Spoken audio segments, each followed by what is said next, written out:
వర్మ గారికి నేను పచ్చి వ్యతిరేకం అండి. నేను ఇప్పుడు ఫస్ట్ వర్మ గారు ఇదేంటి ఆయన సురేష్ బాబు గారు తరపున నాకు ఆల్రెడీ తెలుసు. ఆ రోజే నాకు డైరెక్ట్ కాల్ చేయడమే 5 కోట్లతో నా ముందుకు వచ్చారు. అప్పుడు నాకు అర్థమైపోయింది ఏంటంటే సురేష్ బాబు గారు తేజ గారు త్రూ కూడా ట్రై చేశారు సెటిల్మెంట్లకి. ఇప్పుడు నేను ఒకటి ఆలోచించుకున్నాను, ఈ మాట అంటే మాత్రం ఇండస్ట్రీ కదులుతుంది అనే దాని మీద ఉద్దేశం మీద అనేసా.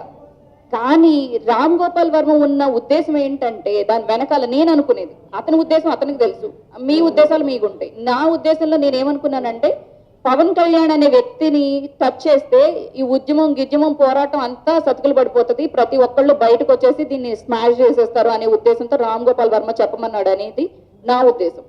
సో నేను రామ్ గోపాల్ వర్మకి అనుకున్నాను.